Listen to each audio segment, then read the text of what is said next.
ಮಗಳ ಮದ್ವೆಗೆ ಮಾಡಿದ್ದ ಸಾಲ ಗಂಡನ ಜೀವ ತೆಗೆಯುವಂತೆ ಮಾಡಿದೆ. ಗಂಡನ ಹೆಸರಿನಲ್ಲಿದ್ದ ಆಸ್ತಿ ಮೇಲೆ ಕಣ್ಣಿಟ್ಟ ಪತ್ನಿ ತನ್ನ ಸಹೋದರನ ಜೊತೆ ಸೇರ್ಕೊಂಡು ಗಂಡನಿಗೆ ಚಟ್ಟ ಕಟ್ಟಿದ್ದಾಳೆ.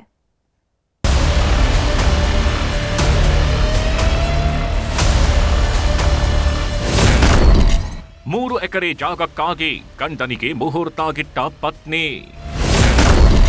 ತಮ್ಮನ ಸಂಚು ಅಕ್ಕನ ಹೊಂಚು ಗಂಡನಿಗೆ ಬಿತ್ತು ಚಟ್ಟ.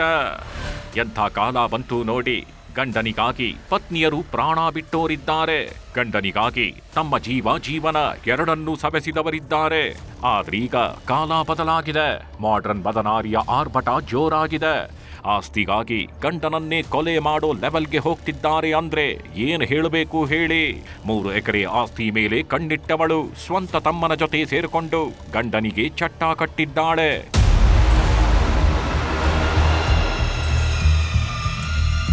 ಈ ಫೋಟೋದಲ್ಲಿ ಕಾಣ್ತಿರುವ ವ್ಯಕ್ತಿಯ ಹೆಸರು ಕಲ್ಮೇಶ್ ಕೋಟಿ ಅಂತ. ಬೆಳಗಾವಿ ಜಿಲ್ಲೆಯ ಕಿತ್ತೂರು ತಾಲೂಕಿನ ಹಿರೇನಂದಿಹಳ್ಳಿಯ ನಿವಾಸಿ.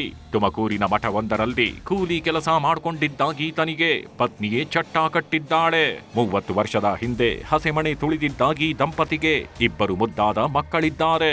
ಆದರೆ ಗಂಡ ಹೆಂಡತಿ ಮಧ್ಯೆ ಯಾವಾಗಲೂ ಜಗಳ ಆಗ್ತಿದ್ರಿಂದ 12 ವರ್ಷದ ಹಿಂದೆಯೇ ದೂರವಾಗಿದ್ರು. 3 ವರ್ಷದ ಹಿಂದೆ ಮಗಳ ಮದುವೆ ಮಾಡಿದ್ದ ಕಸ್ತೂರಿ ತನ್ನ ಸೋದರ ಸಂಬಂಧಿ ಬಳಿ 8 ಲಕ್ಷ ಸಾಲ ಮಾಡಿದ್ಲು. ಇದೇ ಸಾಲವೇ ಈಗ ಕಲ್ಮೇಶನ ಹೆಣ ಉರುಳಿಸಿದೆ. 8 ಲಕ್ಷ ಹಣ ಪಡೆಯುವಾಗ ಕಲ್ಮೇಶನ ಹೆಸರಲ್ಲಿದ್ದ 3 ಎಕರೆ ಪಿತ್ರಾರ್ಜಿತ ಆಸ್ತಿಯನ್ನ ಅಡಬಿಟ್ಟಿದ್ರು. ಇದಕ್ಕೆ ಕಲ್ಮೇಶ್ ಕೂಡ ಒಪ್ಪಿದ್ದ. ಆದ್ರೆ ವರ್ಷಗಳು ಉರುಳಿದ್ರು, ಕಲ್ಮೇಶ್ ಮಾತ್ರ ಹಣ ಕೊಟ್ಟಿರ್ಲಿಲ್ಲ. ಹೀಗಾಗಿ ಸಿಟ್ಟಿಗೆದ್ದ ಪತ್ನಿ ಹಾಗೂ ಸೋದರ ಸಂಬಂಧಿ ಮಲ್ಲೇಶ್ ಹೆಣ ಉರುಳಿಸೋ ಪ್ಲಾನ್ ಮಾಡಿದ್ದಾರೆ. ಕಲ್ಮೇಶ್ ಸತ್ರೆ 3 ಎಕರೆ ಆಸ್ತಿ ಪತ್ನಿ ಹೆಸರಿಗೆ ಬರುತ್ತೆ. ಆಗ ಜಮೀನು ಮಾರಿ ಹಣ ಪಡೆಯಬಹುದು ಅನ್ನೋ ಲೆಕ್ಕಾಚಾರ ಹಾಕಿದ್ದಾರೆ.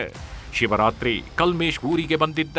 ಇದೇ ಸರಿಯಾದ ಸಮಯ ಅಂತ ಪಾರ್ಟಿ ಮಾಡೋದಕ್ಕೆ ಕರ್ಕೊಂಡು ಹೋಗಿದ್ದಾರೆ. ನಂತರ ಉಸಿರುಗಟ್ಟಿ ಕೊಲೆ ಮಾಡಿದವರು ಮಲಪ್ರಭಾ ನದಿಗೆ ಎಸೆಯಲು ಪ್ಲಾನ್ ಮಾಡಿದ್ರು. ಆದ್ರೆ ಶಿವರಾತ್ರಿ ಜಾಗರಣೆಗೆ ಜನ ಓಡಾಡ್ತಿದ್ದಿದ್ರಿಂದ ಜಮೀನಿನಲ್ಲೇ ಶವ ಬಿಟ್ಟು ಎಸ್ಕೇಪ್ ಆಗಿದ್ರು. ಊರಿಗೆ ಅದು ಹಿಂಗೆ ಬಂದು ಹೋಗಿದ್ದೆ ಸರ್. ಮಾತಾಡ್ತಿದ್ರು ಅಷ್ಟೇ ಸರ್. ಮತ್ತು ನಮ್ಮ ಅವರ ನಡುವೆ ಏನು ಇದ್ದಿದ್ದಿಲ್ಲ ಸರ್. ಊರಿಗೆ ಬಂದು ಒಂದು 20 ದಿನ ಆಗಿರ್ಬೇಕು ಸರ್. ಅವ್ರು ಬಂದು ಜಾಸ್ತಿ ನಮ್ಗೇನಿಲ್ಲ ಸರ್. ಏನೋ ಸ್ವಲ್ಪ ಡ್ರಿಂಕ್ಸ್ ಮಾಡಿದಾಗ ಅಷ್ಟೇ ಹಚ್ತಿದ್ರು, ಮಾತಾಡ್ತಿದ್ರು. ನಾವು ಅವ್ರು ಹ್ಞೂ ಆರಾಮತ್ತೀವಿ, ಹಾಂ ನೀವು ಹೆಂಗೈತ್ರಿ, ನಾವು ಕೇಳ್ತಿದ್ವಿ, ಮಾಡ್ತಿದ್ವಿ, ಚಂದಿದ್ದೀವಿ ಸರ್. ನಾವು ಬಾಡಿಯನ್ನು ಹಾಕಿಬಿಟ್ಟು ಅಲ್ಲಿ ಒಂದು ಸೆಂಬಿನಲ್ಲಿ ನೀರು ಹಾಕಿಬಿಟ್ಟು ಏನೋ ಟಾಯ್ಲೆಟ್ ಬರೋದಕ್ಕೆ ಬಂದಿರೋ ಥರ ಅಲ್ಲಿ ಏನೋ ಹಾರ್ಟ್ ಅಟ್ಯಾಕ್ ಆಗಿ ಡೆತ್ ಆಗಿರೋ ಥರ ಒಂದು ಸೀನ್ ಕ್ರಿಯೇಟ್ ಮಾಡೋದಕ್ಕೆ ಪ್ರಯತ್ನ ಮಾಡಿದ್ದಾನೆ.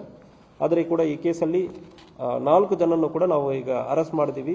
ತನಿಖೆ ಮುಂದುವರಿತಾ ಇದೆ. ಎವಿಡೆನ್ಸ್ ಕಲೆಕ್ಟ್ ಮಾಡ್ತಾ ಇದ್ದೀವಿ. ಎವಿಡೆನ್ಸ್ ಚೆನ್ನಾಗಿ ಬಂತು, ಈ ಕೇಸನ್ನು ಕೂಡ ಕನ್ವಿಕ್ಷನ್ ಆಗುತ್ತೆ.